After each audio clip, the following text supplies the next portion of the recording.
How many diamonds do you think you could mine in 24 hours in a brand new world? Because I spent 24 hours of my life beating the game, gathering resources, building machines, and mining diamonds. To kick things off, I started by creating a new world.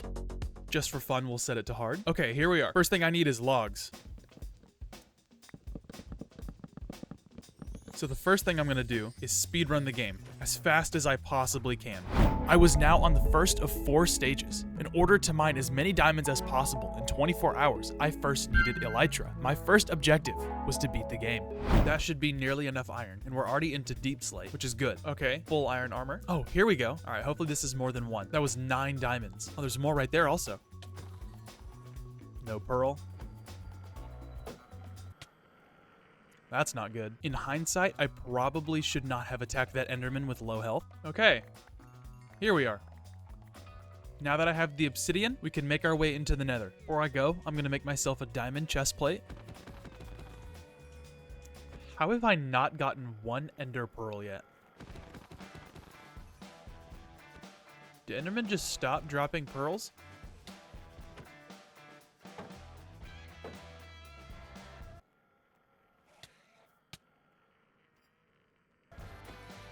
Why won't Endermen drop their pearls? What is happening? Finally! 1 pearl. How many Endermen did that take? There we go. All I needed now was blaze powder to make Eyes of Ender and get to the end. After spending nearly 45 minutes searching for a fortress, there it is. Pretty sure that's it. Got it, 1 extra. With the blaze rods collected, I was free to head back home, craft the eyes, and make my way to the end to kill the dragon. Oh, here we are. Let's go. All right, hopefully we don't die. It was in the end where I died, not once, not twice, but 3 times before finally killing the dragon. Thank goodness. Here's what I'm gonna do. I'm gonna make a chest and store the super valuable stuff, and then we're just gonna go look for elytra. Okay, everything valuable's in there, and now we're gonna go look for elytra. Ideally, I want 2 or 3 just to be safe so I don't have to go back, but hopefully we can at least get 1 relatively soon. There's 1. Do we have a ship? Yes, we have a ship. That was not very bad. Look at that. Protection 4, Unbreaking 3, Curse of Vanishing, Protection 4. I mean, yeah. This was absolutely the best move. Over the course of the next hour, I looted end cities, gaining tons of resources and elytra. After making my way back to the overworld, I was ready to begin the next stage of the challenge, gathering redstone components. So this is what we got while we were in the end.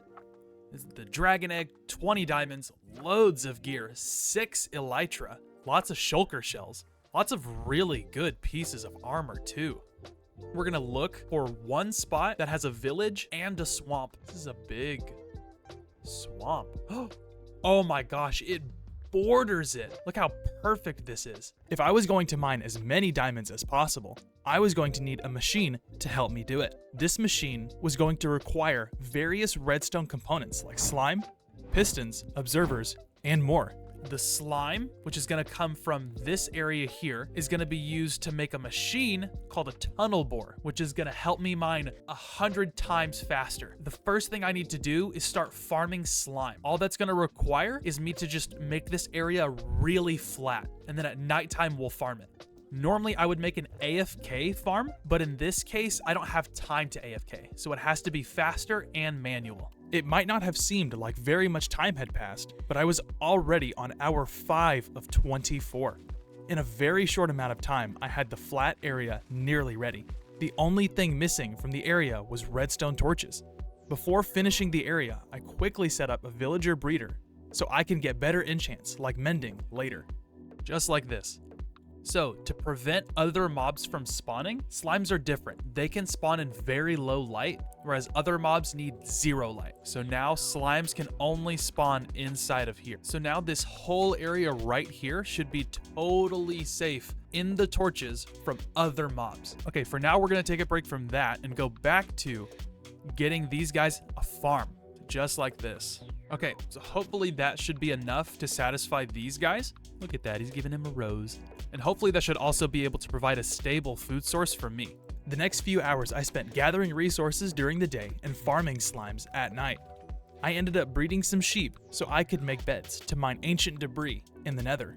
I'll find chunk borders. I'll go 1, 2, 3, 1, 2. It's important to have this block right here. Then I can step far back and look at that. First try, 2 netherite. With that ancient debris, I was able to start the next stage, mining. Making this machine, called a tunnel bore, I started clearing out a larger area for a bigger tunnel bore that I was going to be building soon. Don't ask me how it works. All I know is that it duplicates TNT and throws it forward. By the time I was ready to start mining, I was at the 10th hour. So this is 10 chunks long, all the way to here. That's 10 chunks. From mining that section, I got 47 diamonds. So hopefully I'll be mining a couple hundred diamonds an hour, at least several hundred an hour, hopefully. After finishing mining the area, I decided to try and get a mending book from the villagers. So I'm gonna take a break from what are y'all doing here? What is happening? Anyway, I'm gonna take a break from that and try to get a mending villager. There he is, mending. For 24 emeralds, I'm locking that in. With better enchants, I went back to mining for ancient debris to start building the larger tunnel bore. I spent over 3 hours mining more ancient debris only to come back with 21. Seriously, look how much I mined. 21! I did take a few breaks from mining to kill creepers for more gunpowder, but either I have terrible luck or ancient debris just does not generate in this world.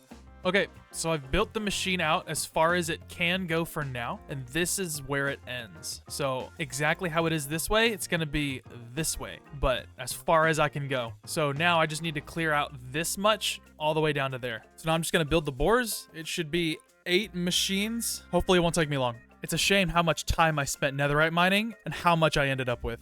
Okay, so the machine is almost done. All I need to do now is just prime it with the minecart. Okay, it should be done. Keyword, should. Are we willing to bet that it's gonna work on the first try? Because I'm not.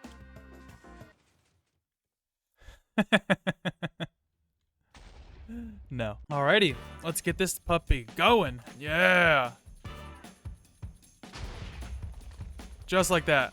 It was hour 16 and I was ready to start mining. The only problem is that I was getting attacked constantly. It was impossible to mine. Okay, so I have come to the conclusion that I need a mob switch because I am going to go crazy getting attacked 24/7 and they are going to destroy this machine. Guaranteed. Like, look at this.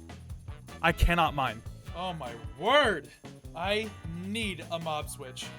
I quickly made my way to the nearest end portal and made the mob switch.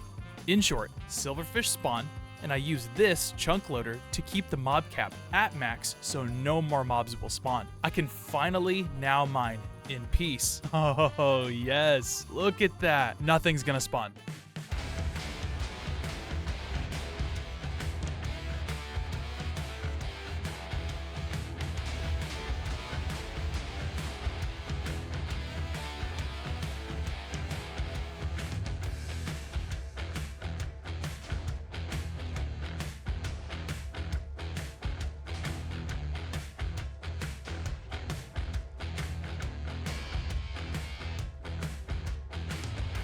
Okay, it's been 7 more hours. The 24 hours of mining are done, and that puts us into the last stage. How many diamonds did I mine in 24 hours?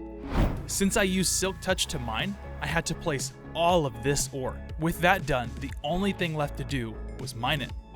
I was left with 3,086 diamonds, or 342 blocks of diamonds, and some change. That was so not worth it.